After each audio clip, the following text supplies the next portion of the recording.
एक कहावत है अंग्रेजी की, मुझे याद नहीं है, आपको born with a silver spoon. Yes yes yes. बेशक they are born with the silver spoon, but उसके बावजूद भी इन्हें लोहे की चम्मच ही खाने की आदत डालनी पड़ेगी। बट ये मैंने देखा शनि वाले लोगों के लिए बोला जाता है कि इनके धीरे काम चलते हैं काफी। Is it true? कि जो चीज नॉर्मल मतलब कोई और 10 दिन में ले लेगा, इनको महीना मेहनत करनी पड़ेगी उसके लिए। परिश्रम बहुत करना पड़ता है, पसीना बहुत बहाना पड़ता है, स्ट्रगल बहुत होता है, पर अचीव कर लेते हैं। डेफिनेटली आपके पीछे खड़े भी तो यूनिवर्स के सबसे बड़े राजा हैं, तो अचीव तो वो कराएंगे ही। और वो परीक्षाएं आपकी इतनी ले रहे हैं। बेसिकली क्या है ना, देखो आप एक चीज को समझो, सारे ग्रहों में Shani is only the one जो आपको बनाता है,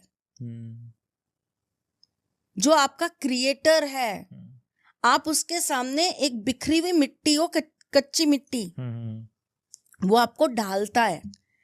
अब जब आप किसी को ढालोगे ना, तो फिर थोड़ा सा तो उसको तकलीफ होगी। बहुत इतना इजी नहीं होता किसी को ढाल लेना। पर मुझे ये समझ में नहीं आता क्यों नंबर 8 को इतना ज्यादा वो बोलते हैं। अगर मेरी नजर से, जैसे आई जस्ट लाइक नंबर 8, मैं बहुत बड़ी फैन हूँ भाई नंबर 8 वालों की। और टचवुड कुछ ऐसा है कि वैसे नंबर 1 और नंबर 8 का कभी नहीं मिलता, लेकिन शायद मैं 2-8 हूँ इसलिए वो 8 है मेरे में, इसलिए मेरी 8 के साथ बहुत कोऑर्डिनेशन है। मुझे आज तक जो भी 8 नंबर मिला है ना, उसके साथ मेरी ट्यूनिंग बहुत अच्छी रही है, बहुत अच्छी।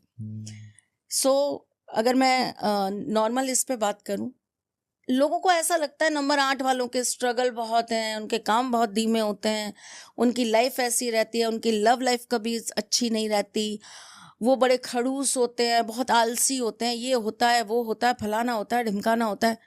100 बुराइयां होती हूँ भाई। मेरा एक सिंगल स्टेटमेंट फॉर नंबर 8 वो ये है, इतना पेशेंस भी तो होता है।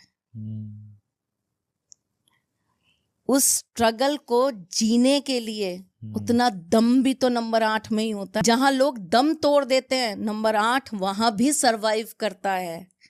This is the power of number 8। ये क्यों भूल जाते हो? वेरी ट्रू, बहुत डेप्थफुल बात है। तो आप सिर्फ यही क्यों, सिर्फ एक बुरा पार्ट क्यों? उस बुरे को जीने के लिए उस इंसान के अंदर हिम्मत कितनी है, कभी उसको भी तो अप्रिशिएट करो। और नंबर 8 मांगता क्या है? अप्रिसिएशन। That's it. अगर आप 8 नंबर को अप्रिशिएट करना सीख गए, तो मैं कहती हूँ इससे भला व्यक्ति कोई नहीं दुनिया में।